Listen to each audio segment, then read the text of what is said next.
Hello one and all, it's Mr. C here. I'm at a busy London Waterloo station and specifically the bit behind me, which is the National Windrush Memorial Monument.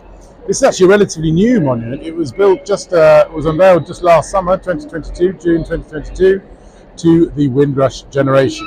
This video is all about the large group of people who came from the Caribbean on a boat called HMT Windrush, and they were considered the first group from the Caribbean, from the old British Empire, who came to settle here. And they best summed up actually by the name of this statue, which is called "You Called, We Came," and it's this idea of the incredible contribution that this generation has brought. Let's get out of this busy station and go straight to see where the boat came in.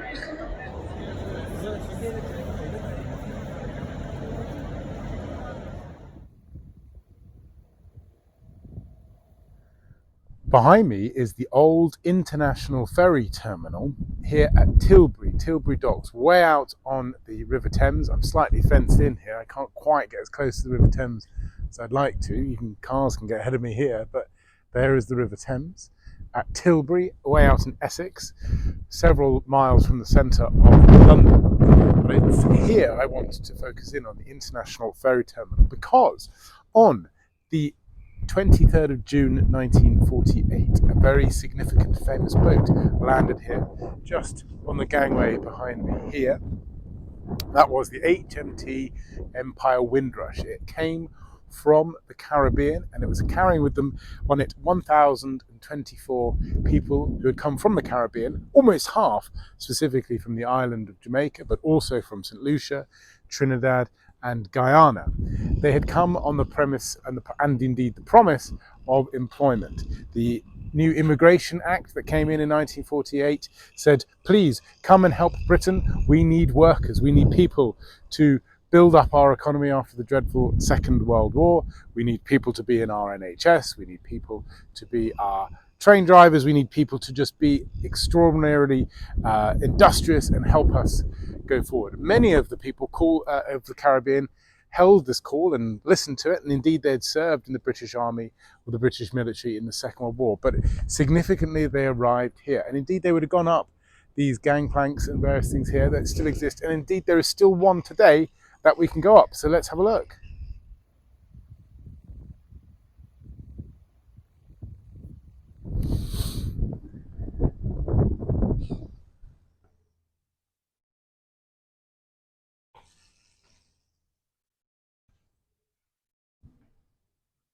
You should definitely come here to Tilbury to see the gangplanks that still exist. They are still very much of the old timber frame that would have almost certainly been here in 1948. But what they've done is they've really tastefully and fantastically put in the stories of various people who were on the HMT, Windrush, and some of the stories they have to tell. So you do come and have a look at this exhibit. It's really, really good.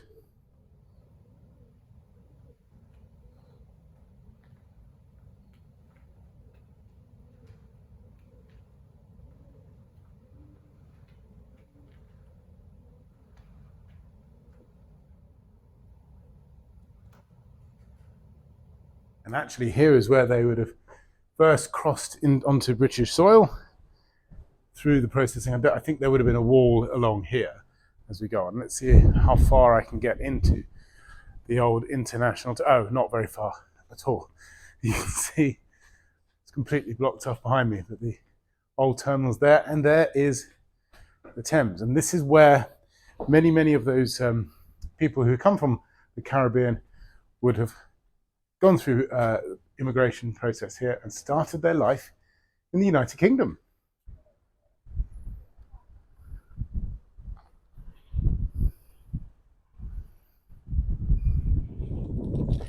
Just a quick word on the boat itself, the HMT Windrush. It was actually built by the Germans in 1930. In 1930, the Nazis. It was a Nazi troop ship that used to go between Germany and South America with the troops.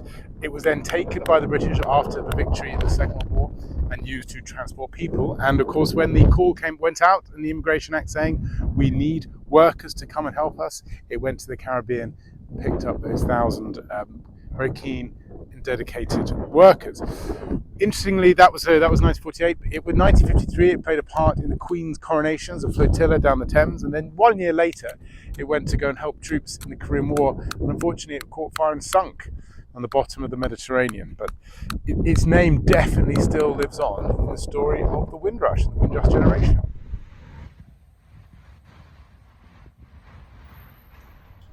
Behind me is the bomb shelter on Clapham Common. This was built during the Second World War, of course, to house people who were sheltering from the Blitz. By the time the Windrush arrived in 1948, it was no longer being used for that purpose, but it was quite new and fresh, and it had lots and lots of room to house lots and lots of people. Now, the people who came from the Caribbean to arrive on the Windrush, when they arrived in Tilbury, way out in Essex, they decided, many of them had contacts in Brixton, but those who didn't were housed here, and they were put underground, and it was about 400 people in the end were kept underground, not against their will, of course. They were housed there. Why? Because London had been suffering from the Blitz. It didn't have many places to live there, and so they needed a quick place to stay. They were not here forever as well. The longest, really, on average, was about 3 weeks, until they were able to find a job or someone else to live with. The other reason why they came here is that actually Brixton, where we're off to next, became a big community for them. So obviously that was one of the closest labour exchanges they could be. So they stayed here. And conditions, I think, were not too bad. Many of the people, the reports that we hear are relatively favourable. And of course, like most people, the biggest talking point was the food. Very, very pleased with their first taste of roast beef, Yorkshire pudding and potatoes. That English fare that many of these people on the Windrush first tasted it here, underground, underneath my feet, here on Clapham Common.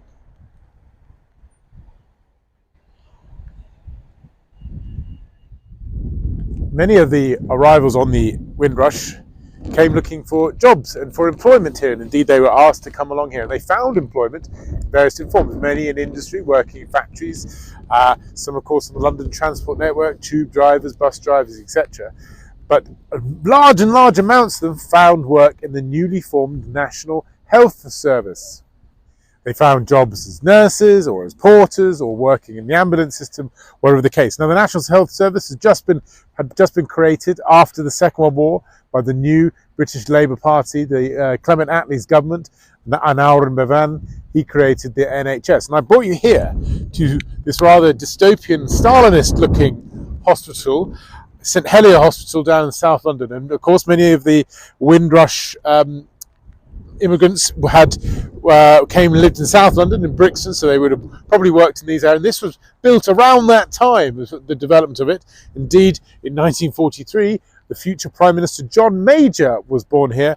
But one of the main reasons why I brought you here is, indeed, I was born in the hospital behind you, a bit of a while after 1948, I hasten to add.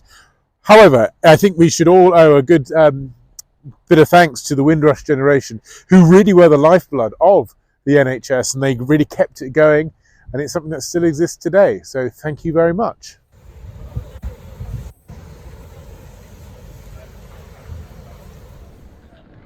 This is Electric Avenue in Brixton. Brixton Market's just behind me there, and Brixton Station just ahead. And it's slightly quiet today on Electric Avenue today, but this was in 1948 one of the main hubs. But many of the settlers who came on the Windrush, they came to settle in Brixton. Why? Well, we've just been to the Clapham air raid shelter where they were staying. The nearest labour exchange for them to get a job was here in Brixton. So many of the employment that they finally got was in Brixton. Sorry, I'm just trying to avoid being run over. And also there are some people from the Caribbean who'd already settled here before. They came over during the Second World War. One of their barracks and billets was near here. So some people also had family connections or friends, etc., etc. And the community has grown and grown and grown and expanded and expanded and expanded. And if you come today, certainly to Brixton Market, it's a very vibrant atmosphere for now many other people who represent various different nations from around the world. But what I'm going to do is I'm just going to go up to the left here to see another memorial site to the Windrush generation.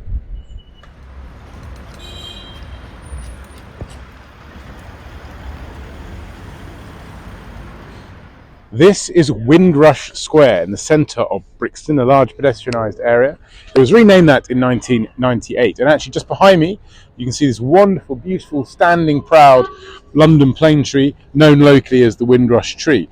And I think this is a really good place to perhaps end our London tour of sites associated with the Windrush. Yes, the Windrush was just one boat, and this name of this boat perhaps at the time just would have been 1,000 people, might not have been so significant in history were it not for the incredible contribution that the Windrush generation and the many people who were invited here and came here from the Caribbean, but also the wider British Empire as well, who made Britain their home and contributed so much to British society through NHS, through working at in industry or whatever case may be. And it is good that they are commemorated and remembered here. Also, just to the left of me here is a really interesting World War memorial to the people of the Caribbean community and African part of the British Empire. It's sort of forgotten here, really. I'll just show you now. You see here, just against the wall here, underneath this rather wonderful old Victorian ghost sign. Do, when you're over here in Brixton, have a look at that war memorial as well. Only dedicated in 2017. In 2017, actually, important year as well for the Windrush generation, because sadly the British government at the time, brought in some more draconian immigration rules which targeted the Windrush generation. They have been solved now and they're no longer targeted, but it's just a reminder of how far we still perhaps need to come. But do come along here to Brixton and celebrate the Windrush generation. Thanks very much for watching. Don't forget to subscribe as always, and I'll see you on the next one.